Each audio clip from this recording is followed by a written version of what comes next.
Good morning, my dear students. Class 10th.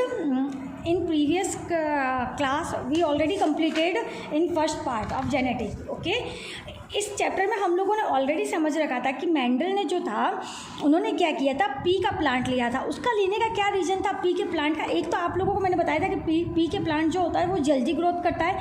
Second जो था उसके अंदर हम लोग सेल्फ पॉलिनेशन, क्रॉस पॉलिनेशन, और थर्ड जो मैंने बताया था उसका मेन रीज़न ये था, फोर्थ रीज़न ये था कि उसके अंदर कई सारे वेरिएशन मिलता है पी प्लांट के अंदर। कैसे कैसे वेरिएशन मिलता है जो हमने देखा था। फर्स्ट क्या होता है, उन्होंने क्या किया था, पी जो प्लांट लिया था वो निम्न कैरेक्टर वाले लिए थे। क्योंकि रीज़न क्या था, देखो पी देखो characteristic, dominant traits, recessive traits. अच्छा, डोमिनेंट का मतलब वो होता है जो कि मतलब नज़र में आता है, मतलब प्रभावी, मतलब जो मेन कैरेक्टर्स। और रेसेसिव मतलब वो मेन कैरेक्टर जो दिखता नहीं है। जैसे हाइट ऑफ द प्लांट्स, उन्होंने क्या किया था, पी के प्लांट्स में हाइट को देखा था। पहला लिया था टॉल और ड्राफ्ट, यानी एक तो लंबा पी का प्लांट लिया था और एक लिया था छोटा। पोजीशन ऑफ फ्लावर का देखा था पोजीशन एक्सियल और टर्मिनल। शेप मतलब एक्सियल यानी जो कि बहुत सुंदर, और टर्मिनल यानी छोटा। शेप ऑफ मैच्योर्ड पी, उसमें इनफ्लेटेड और कंस्ट्रक्टेड, यानी क्या होता है इनफ्लेटेड यानी गोल, और ये सिकुड़ा हुआ था बीज। कलर ऑफ इमैच्योर्ड पी का जो कलर था वो कैसा था फ्लावर का, ग्रीन और yellow. Colour of the flower violet और white. Shape of seed rounded और रिंकल्ड, और colour of the seed yellow और ग्रीन। इस टाइप की इन्होंने क्या किया था, सारे कैरेक्टरिस्टिक वाले इन्होंने पी के प्लांट लिए थे। ये देखो सारे बताया हुआ है, और इनके बीच में क्रॉस वो करवाया था। समझ में आई ना, इन दोनों के बीच में क्रॉस पॉलिनेशन कराया था। क्रॉस पॉलिनेशन करा के उन्होंने क्या देखा था, उसमें डोमिनेट ट्रेड्स का लिया था और रिसेसिव, इन दोनों का लेके कराया था। और इस प्रकार से अब देखो क्या हुआ था, ये था discovery Mendelism. The law of inheritance 1865 proposed by the Mendel were not appreciate in 35 years by contemporary by goods. अब इन्होंने क्या किया था, इन्होंने एक बहुत सारे नेम दिए थे, जेनेटिक टर्मिनोलॉजी। ये क्या होता है, कई बार डेफिनेशन आती है आपके एग्जाम्स में, तो आपको याद होना चाहिए। जीन्स क्या होता है, the factor which control any one character is called genes, जो कि फैक्टर जो कंट्रोल करता है। ठीक है, Mendel, the word factor was use for Mendel for genes. The term gene was later on given Johnson ने बहुत बाद में दिया था जीन्स का नाम। फिर है the term of allomorph algae was use for the factor responsible of the, ये वाला है। फिर होमोजाइनस, ये सारे हेट्रोजाइगस, फेनोटाइप्स, ये सारी इनकी डेफिनेशन आप लोग पढ़ लेना। ये सारे वही सारे डेफिनेशन है। डेफिनेशन को आपको लर्न करना पड़ेगा, हर एक टाइप के अलग अलग डेफिनेशंस है, ये आपको लर्न करना पड़ेगा। इसमें रेसेसिव कैरेक्टर होता है जो कि छुप जाता है। डोमिनेंट होता है वो हमेशा एक्सप्रेस होता है। मोनोहाइब्रिड मतलब एक ही कैरेक्टरिस्टिक। डाई हाइब्रिड यानी दो टाइप के कैरेक्टरिस्टिक्स वाले होते हैं। ट्राई का मतलब 3 पेयर्स वाले होते हैं। मतलब अलग अलग ये सारी चीज़ें दिया हुआ है जो कि आपको लर्न करना होगा।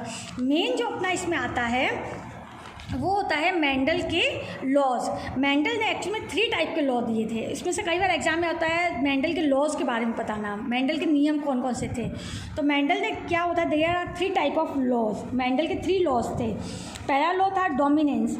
डोमिनेंस में उन्होंने क्या बताया था, पी का प्लांट के जब उन्होंने एक्सपेरिमेंट किया था 7 ईयर्स तक, उन्होंने देखा था कि जो मतलब विशेष, जो प्रमुख और जो मेन कैरेक्टरिस्टिक्स था वो हमेशा पहले दिखता था, और जो भी रेसेसिव कैरेक्टरिस्टिक्स था वो हमेशा छुप जाता था। मेंडल का एक्सपेरिमेंट का मेन ये था कि जो भी मेन कैरेक्टरिस्टिक्स था वो हमेशा दिखता था, और जो कहते हैं ना कि क्लास के अंदर जो सबसे इंटेलिजेंट बच्चा होता है वो हमेशा हाईलाइट होता है, और जो वीक होता है उसको कोई नहीं पूछता। वैसे ही यही था कि मेन कैरेक्टरिस्टिक्स था वो हमेशा दिखाई देता था, और जो कहते हैं ना कि बिल्कुल वो था वो छुप जाता था। दूसरा उन्होंने क्या दिया था, लॉ ऑफ सेग्रेशन।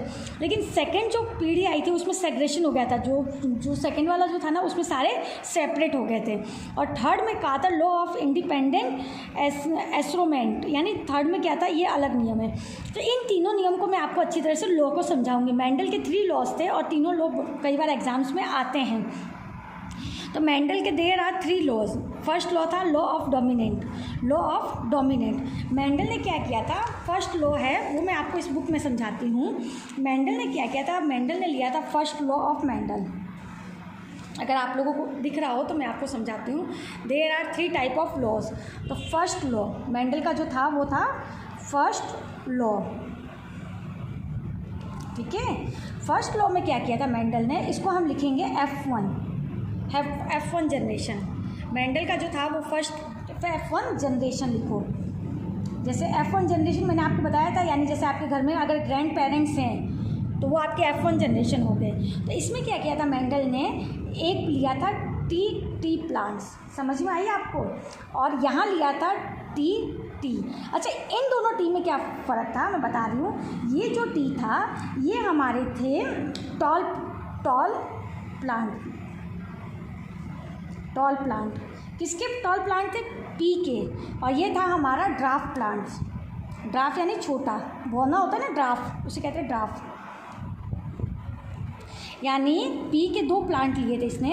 एक प्लांट लिया था टॉप प्लांट यानी F1 जनरेशन, और यहाँ पे लिख देना ब्रैकेट में पी प्लांट।